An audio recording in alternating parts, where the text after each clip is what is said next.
Hi there. Welcome to session 4 in our mindfulness series. This is a series brought to you by Prepped in partnership with us at the Wise Mind Company. Today, we're going to focus on goals and specifically how to set up our goals for greater well-being and enhanced resilience and growth. We're really excited to be back with you again this week. We've been finding these sessions to be super energizing, and we hope you have too.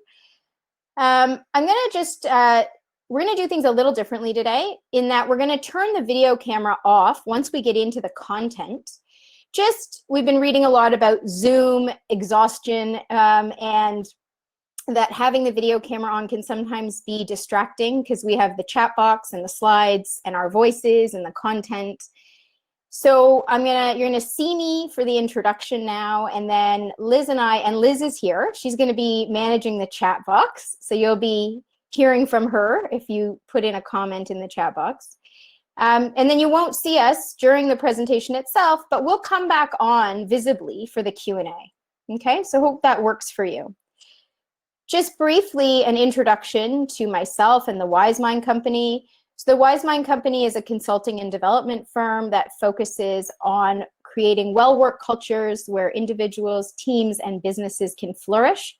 We have a real focus on mindfulness-based training and development that really helps people develop the soft skills for strengthened leadership and sustainable well-being. Liz and I also our work is informed by our personal experiences in the worlds of law for myself and banking for many years before switching career paths into this particular line of work. So we bring an emphasis of positive psychology and neuroscience and mindfulness to our work, including the work that we're going to be sharing with you today. So I'm going to say hello and say goodbye in terms of seeing my face, and I'm just going to move us into our of where we're going to go over the next 25 minutes. We're going to start by looking at goals and resilience, just establishing the relationship between how good goals can support our resilience and our growth. And then we're going to give you some really practical ways to engage with your goals for greater well-being, specifically looking at how do we bring mindfulness to those goals. And we're going to apply that to where, why, and how of our goals. Essentially, this is about really looking at the process of our goals and removing the emphasis on the end result of the goals. And lastly, as with each of our sessions, we're going to encourage you to take inspired action based on our learnings today. With a little bit of mindfulness, your goals can be a source of renewal and resilience. Goals are really important anchors that can motivate and contribute to our growth and resilience. But the nature of our goals really matters. And more specifically, the mindset with which we approach our goals matters. So creating goals without awareness can lead to a lot of misplaced effort and energy.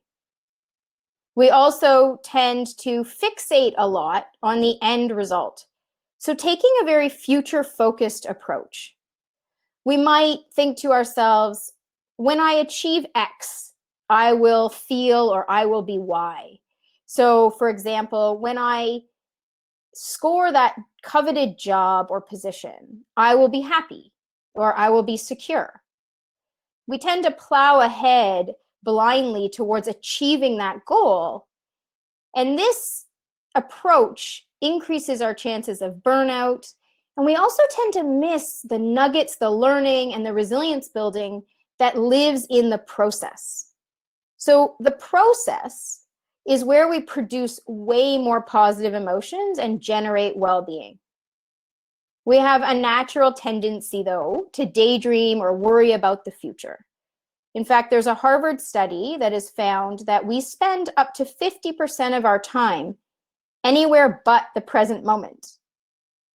And that same study found that the present moment is actually where we find our greatest fulfillment and happiness. Mindfulness, this is where it comes in, it helps us be with the process of our goals. So for our purposes today, just briefly, mindfulness you might think of as awareness. It's the practice of coming off autopilot, coming into the present moment, and being aware of our internal environment and our external environment. So specifically relevant for today, with the internal environment, creating awareness of our thoughts, our feelings, beliefs, values. And as you see here, we have awareness plus attention plus intention. These are really, if you imagine a triangle of mindfulness, these are each of the points on that triangle. Mindfulness is also about being intentional about where we put our attention. So mindfulness, by its very nature, encourages us to be with the process of our goals. And that process is infinitely more valuable for our resilience and our growth than the result. So a powerful metamorphosis happens, and you literally are transformed in the process. The thing is, many of us place our focus and our energy on the result. But today we're going to help us look to how can we start to shift that attention and focus to the process. So practicing using mindfulness to create good goals can be particularly valuable during challenging times when we might feel stuck and directionless and unsure of our future. Working with our goals in this way directly impacts our well-being. And what's a win-win about this is that it also ultimately increases our chances of achieving our goals. We just tend to achieve them with greater ease and energy instead of being drained and burned out. It does this by, first of all, directly contributing to well-being by generating hope and meaning, improving our perceived sense of control over our circumstances. And this is really important, particularly in times like we're in now, where there's a lot of change and uncertainty, and the brain not having that feeling of control really tends to go into its stress response. So when we work with our goals in the way we're going to share with you today, it helps to increase this perceived sense of control and really calms the mind. It provides motivation. It helps us tap into flow, which is a really energizing state. And times of stress can be really draining. So we want to find as many ways to tap into energy sources as possible. And it keeps us present and in the moment. This is the place that is most fertile for happiness, ease, and joy. So, where do we go from here? How can we engage with our goals for greater well-being and growth? The first way is to be mindful of where your goal starts. Okay, so as we say on the slide, where your goal starts matters. When our goals are externally motivated, so the best example for this would be when we create goals that are reflections of someone else's desires for us, or perhaps when the goals come from a place of should do versus want to or desire. I'm just inviting you to sort of pull up a goal or two that you've recently been working towards, or even one from the past, and just consider if this resonates for you. You know, those goals that are externally motivated are really draining. They take exceptional amounts of effort and can really negatively impact our well-being. Quite the opposite, internally motivated goals are those that reflect our truth and our core desires. It can be really helpful to build awareness around this. So with mindfulness, we like to talk about reflecting on things without judgment and without criticism, but with curiosity. So I want to invite you to get curious. Maybe not right now, but perhaps sometime after the session, to even just take time to reflect, make a list of goals that you've had or that you currently have, and just consider for yourself, where are they rooted, internally or externally? I have to be honest, you're likely going to know intuitively right away. Sometimes we resist the knowing, and also sometimes it can be hard to untangle it all. So you may look at past goals and consider, how often were they external versus internal? Just becoming aware of our habits and then noticing how those goals felt. Were they energizing or draining? And just seeing if you can start to see any correlations for yourself. I have to tell you, law school for me is one of the most glaring examples of an externally motivated goal. It was driven primarily by family expectations and pressures. And if I'm being really honest, also on a focus of how I wanted to be perceived in the world, more so than what I actually wanted to achieve.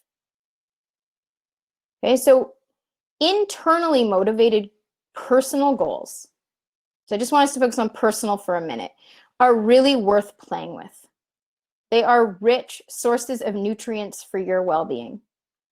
Every time we create one and work towards it, we strengthen our relationship to ourselves and we access really important resources within ourselves.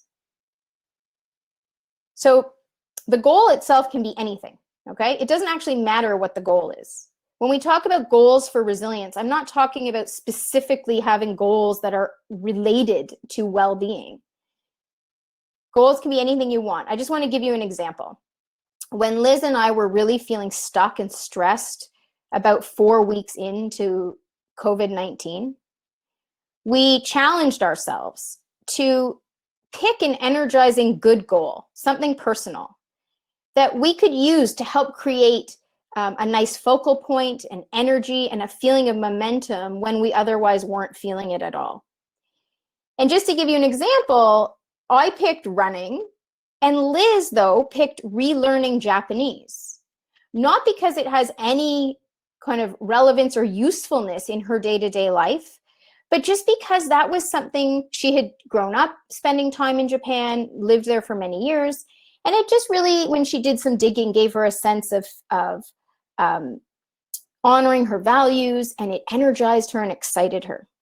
So you can pick absolutely any goal that feels that way for you, that energizes you and feels exciting. I'm just curious to poll right now, do you currently have a personal goal? So an internally motivated goal that you're working towards? And I would just love it if we pull up the poll, it's a yes or no, no judgment. I'm just curious to see. So we have about 3/4 of the people indicating that they do, and 25, about a quarter of the people indicating they don't. So what an awesome opportunity now. Just curious, for the purposes of inspiring each other, those of you that do have a personal goal that you're working towards right now that's internally motivated, just want to invite you to share that goal in the chat box if you feel comfortable. Because we can inspire each other by seeing what everyone's working towards. So it's just an invitation to share with us what those goals are. Yeah. So quite common that the first ones are exercising and weight loss. Oh, completing a book. Learning to kite surf. That sounds cool. I've got learning to stand up paddleboard on my list. Practicing mindfulness, walking for an hour a day, to learn the basics of Python. Cool. I don't know what that is. These sound amazing, really fantastic. Learning Spanish. So I just want to encourage you to read through some of these if you're looking for some inspiration. I'm feeling inspired just reading them myself right now. It's pretty cool. So because it's so important and like such a rich source of well-being to have a personal goal on our priority list at any given time, I just wanted to share some questions you can ask yourself to start mining what one of those goals might be. Because sometimes it can be hard to know where to start if we're considering adding one of these goals. And this can be particularly true if we've been really focused on our professional goals or even abandoned goals due to overwhelm in this current climate. So sometimes we don't even realize, but we kind of just get so overwhelmed and stressed out that we abandon any goals that we had, and we're just not feeling inspired. And yet creating the goals can help spark that inspiration. So these are some mindful reflection questions that can help you begin that discovery process. Like what area of my life feels depleted? That can give you great insight. What energizes me? What do I want more of? What excites me? What skill would I like to strengthen? So not should I strengthen, but like to strengthen. And I love this one. What would I do if I wasn't afraid? Now that one tends to get right to the core of something that would be really meaningful in our lives. And hopefully that's helpful. The second area to focus on where we can bring mindfulness into our goals is really getting clear on your why. Okay, knowing your why helps connect you more deeply to what matters most to you. Focusing on your why brings meaning and purpose, which are both core competencies of resilience. They help us to persevere in the face of a challenge. So of course, we can mechanically take action on our goals without knowing our why, but pausing to explore it helps us be more intentional. So that brings us to that mindfulness piece of intention, and thereby better direct our energy. It increases the sticking power of our goals and gives us a reason to keep on trying. You might be familiar with the name Simon Sinek. So he's done a few really well-known TED Talks, and he also has a book called Start With Why. And it tends to focus on a corporate perspective, but it also bears a lot of relevance for us personally. And he talks about how the why helps to define our purpose. It's the feeling or the value that underlies the goal. And at the end of the day, what we're really after is not the goal itself, but it's the feeling that the goal will bring us. So a couple of ways to find your why: by asking yourself, what's important to me about this goal? So just getting curious, being mindful about the goal itself. How do I want to feel? So just directly taking yourself right to the feeling place. And this is important because when you can connect to that, you're connecting to your values. And what we know from the research is that living your values creates greater alignment, ease, purpose, and meaning, ultimately directly contributing to our well-being. Sometimes it can be helpful to really peel the layers and dig. So with our coaching clients, Liz and I, we will often ask, and why, 3 or more times before people get to that true value and meaning.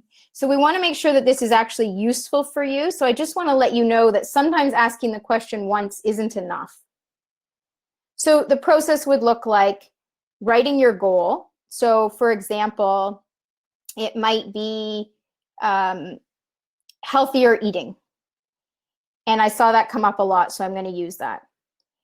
So I want to have healthier eating habits. And then you'll ask yourself, why do I want that?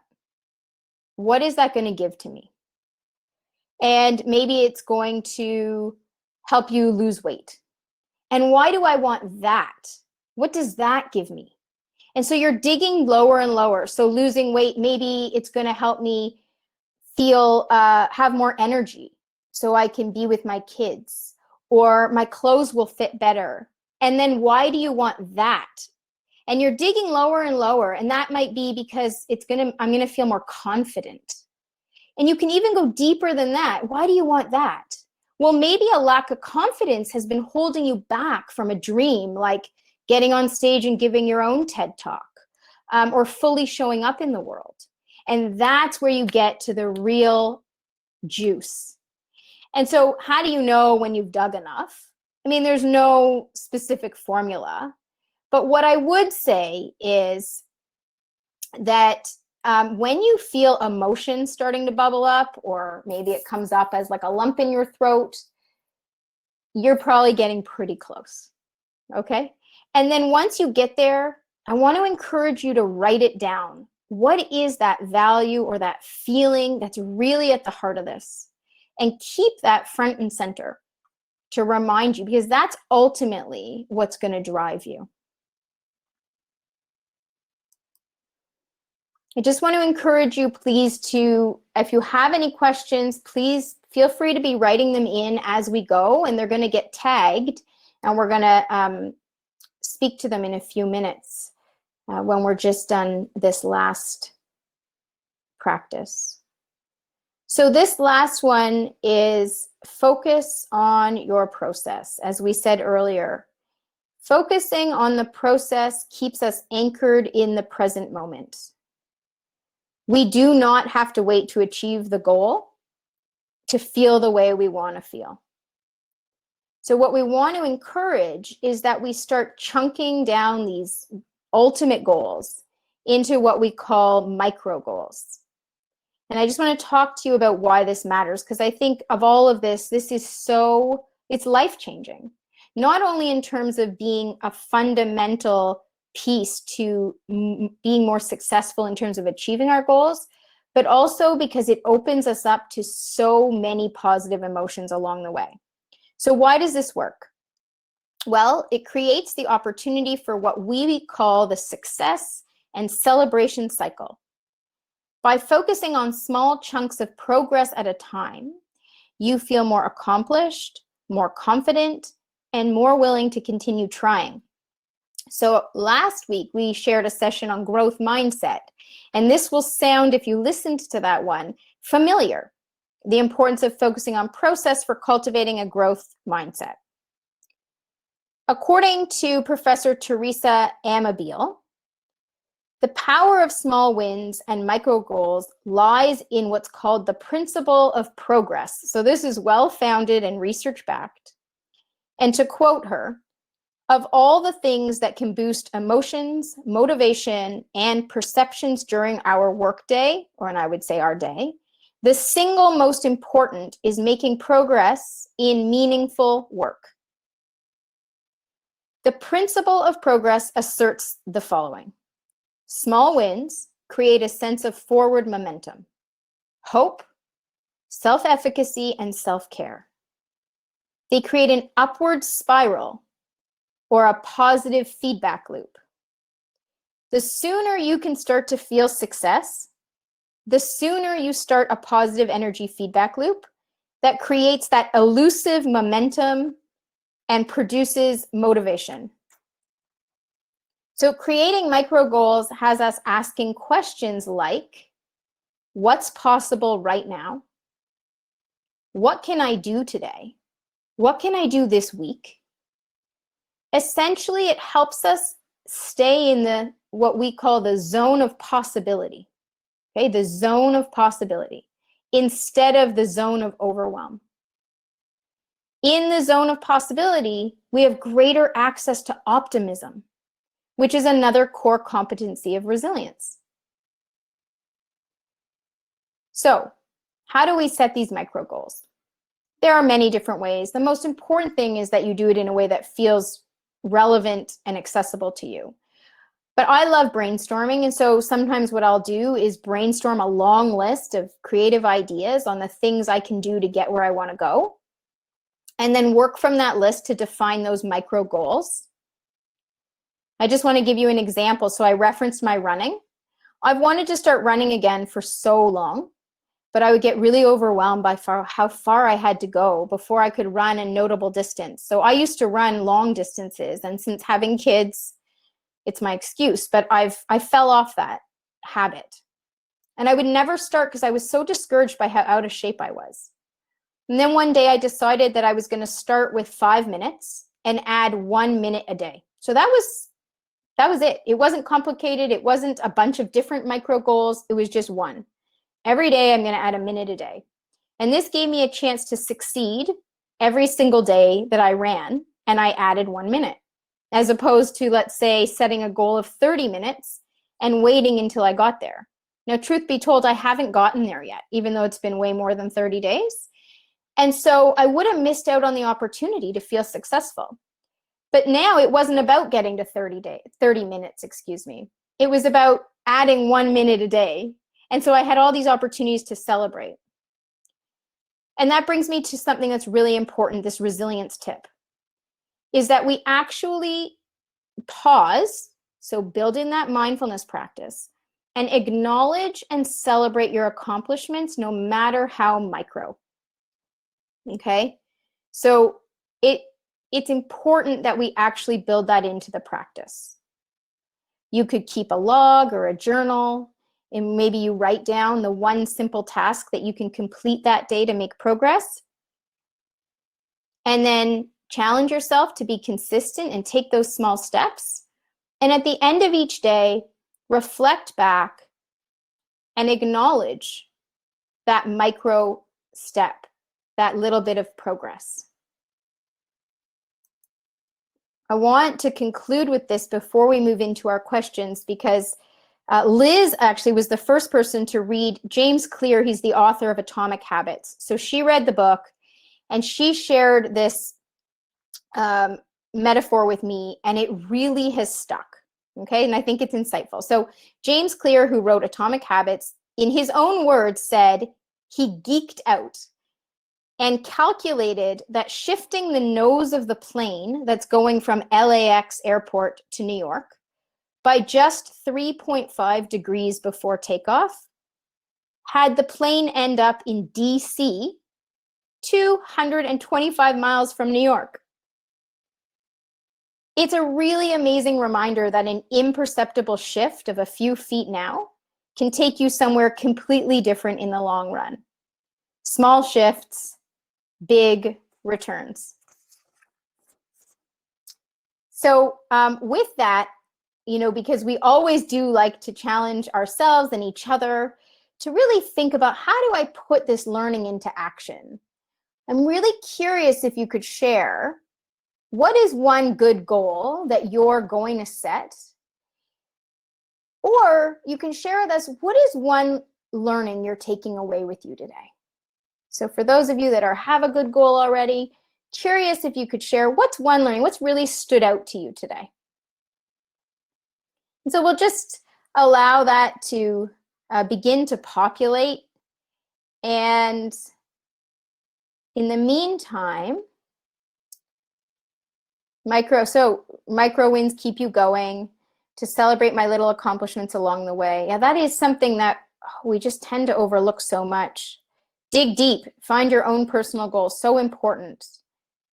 Internal versus external. Paying attention to your intentions, so critically important, because where your thoughts go, energy flows. Okay, we say that in mindfulness all the time. Those intentions direct your energy. Ask why 3 times. Yeah, sometimes we have to do a little more digging, get a little bit more uncomfortable, and acknowledging that it's hard to be resilient. Absolutely. So again, encouraging you, I wish I could spend time just reading through all of these, because trust me, you teach me as much as I'm bringing to you, reading your insights and your wisdom. But alas, we're at 28 minutes. So I'm wondering if I'm going to bring my video camera back online, but please continue to share with each other. And Liz is going to come back too. And I'm going to turn it over to Liz hi Liz. Hi there. Start sharing some questions with me. Yeah, we've got some really great ones here. So a couple of them are related, and they're about feeling overwhelmed in having too many goals. So maybe could you speak to that for a moment? Absolutely. First of all, I just want to say that the value really is in the awareness of the way you're feeling. And that gives you the opportunity to change that. So, sometimes we do have a lot on our plate, and it can be a lot to juggle. What I would say, though, is oftentimes we have kind of bitten off more than we can chew, or as in this case, I think we have so many goals that we realize, like, it's one thing to sort of set the goals, but I say this even in our business, because I'm always kind of having this wide eyes on all the things we want to do. But then when you actually start working towards each of those things, you realize there's a lot of energy that has to go into it. And even if we have enough time, we often don't have enough energy. So what I would say is appreciate that awareness, and then do a little bit of work getting honest with yourself about what you most need right now, and which goals are most important to you in this moment, and which goals can maybe take a little bit of a back seat, so that you can start to really, again, not be drained by this process of goals, but allow it to be a resource for energy and momentum, so that you can then have that energy to pick up some of the other goals as the ball starts rolling.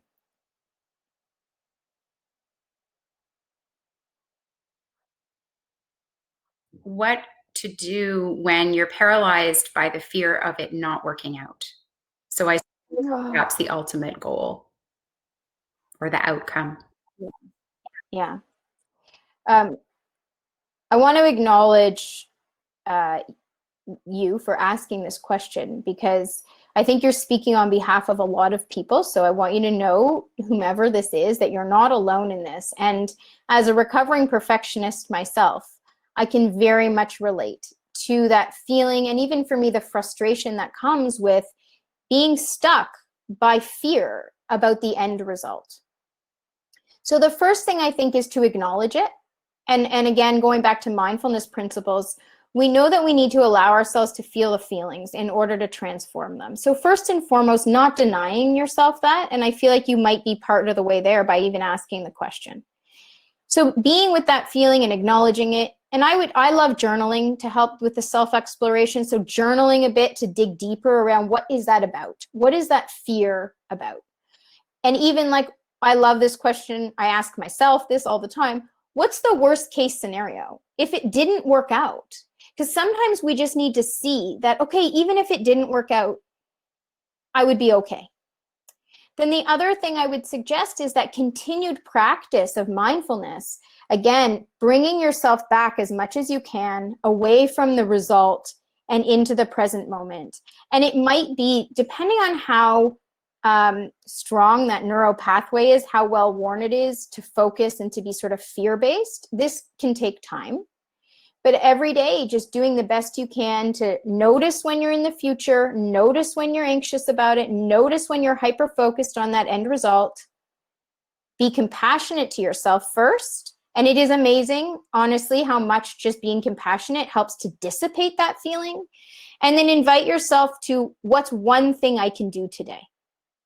But I think for you, it's particularly valuable to celebrate that win, because you just start to retrain your brain, right? That those little things do matter.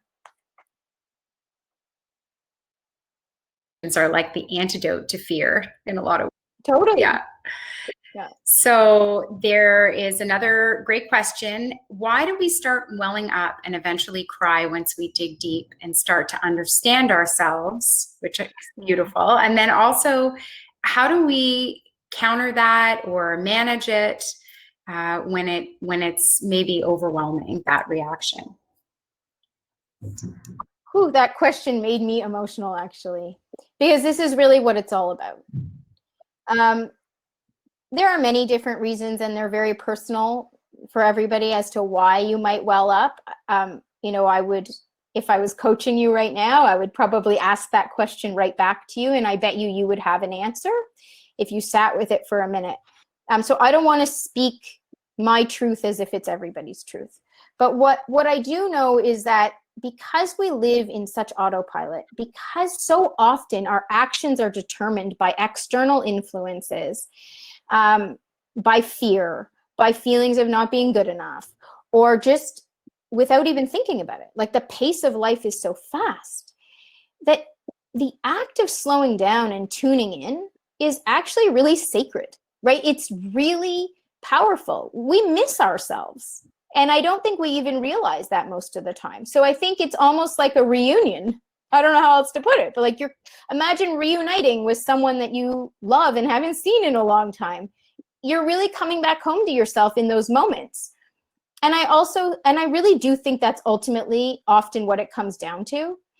And you're cutting through kind of some of the layers that are between you and what you really care about. And anytime we touch what we care about, and those are our values, we might feel emotional about it because of the essence of what they are. They matter to us. It gets to the heart of what our life is about for us. I like to see it as a really great indicator that, oh, I need to spend more time here.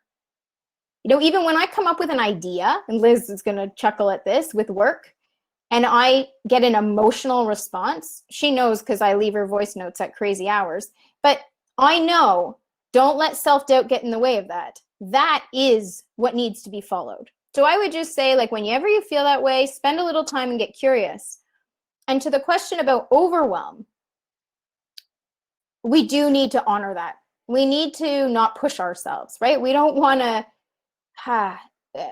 we have to honor where we're at. So for someone who hasn't done a lot of self-reflection or hasn't spent a lot of time slowing down and tuning in, then we're going to go a little bit more slowly, right? So I want you to really start to trust what's coming up for you. If it feels like too much, take a little break, listen to some comedy, take your mind off of it for a while, go for a run, and then sort of come back to it whenever you're ready.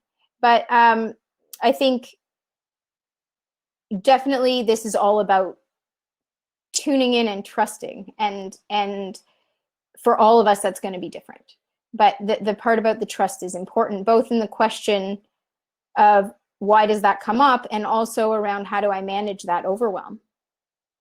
So I hope that that's helpful.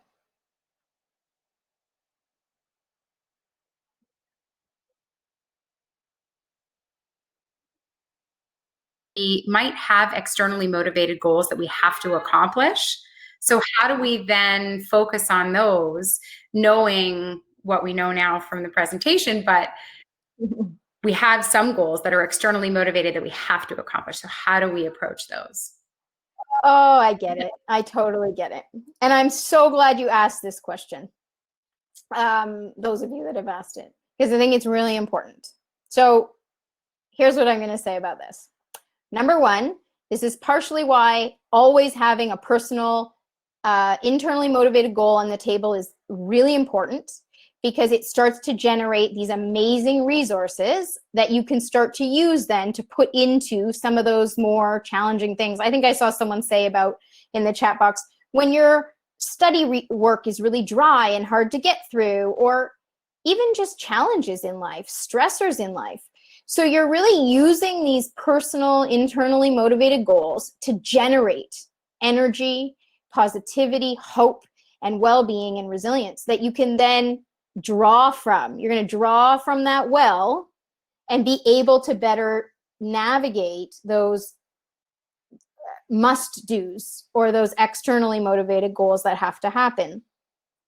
The other thing I'll say is that just because it's externally motivated doesn't mean that you can't find a why. And this is something that I really wish I had done when I was in law school and practicing law for a decade. It would have helped me a lot. And so I'm sharing this with you today. I don't want you to force yourself into a why that doesn't have meaning to you. But I do really think it's worth noting that you can connect to a why oftentimes, even for those externally motivated goals. And once you do, you can start to find purpose and meaning in things that might otherwise be really draining or not inspiring to you. So I would encourage you for those external goals to still see, can I dig down and find some values that resonate? Or can I dig down and find some feelings that I want to feel while I'm doing this work? And then use that as your focal point to help get you through those external goals. Yeah.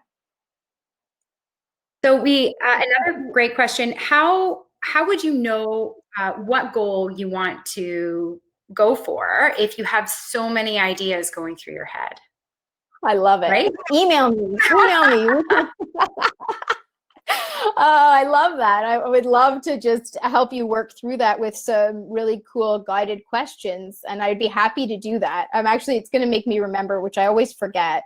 There you go. There's our contact information. We like to see these webinars as just the starting point. And many of you have reached out to us and asked beautiful follow-up questions. And we've had some great dialogue. So please, I encourage you to email us. We're here to support you in any way that we can. Sifting through what goal to focus on can be a lot, but also a really cool opportunity. And I think at the end of the day, it really it depends a lot on some of the context. So I hesitate to say too much because I don't know the context. But if they're personal goals that you're adding in for the purposes of like really generating some of that well-being, that hope that we talked about, getting unstuck during times of uncertainty, then I would say, part of it is just a gut check. Like, okay, which one really excites me the most? And then it's also prioritizing them maybe, and some of it might be arbitrary, but knowing that you can always stop working on the one goal if it doesn't feel fulfilling to you at any given time or what have you, and then pick up one of the other ones, or that when you achieve that one goal, you can start to work on the other one. So I think remembering that we're in this for the long haul and that you can make a list of goals, kind of your bucket list of goals. And then, of course, revisiting them as you come closer to picking a new one because they change a lot, right? Our values are shifting. What's most important at one time kind of changes. So I hope that helps. I mean, I think trying to see the opportunity in it and really asking yourself, what's going to be most fulfilling right now?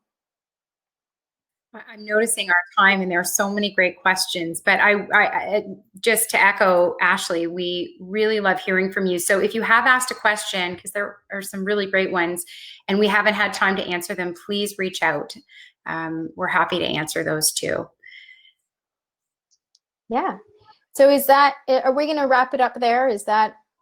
I sort of got caught reading some interesting comments. Yeah. But well, if you want to respond briefly to those, I'm just noticing the time, so it's up to you. Yeah, no, why don't we wrap up here just in honor of people's time. And as Liz said, encourage you to reach out with any questions that we haven't been able to answer today, or with anything that comes to mind afterwards. And as always, I think you're going to have access to the slides and the recording. And hopefully you find this valuable and can start to play around with some good goals. Thanks for being here.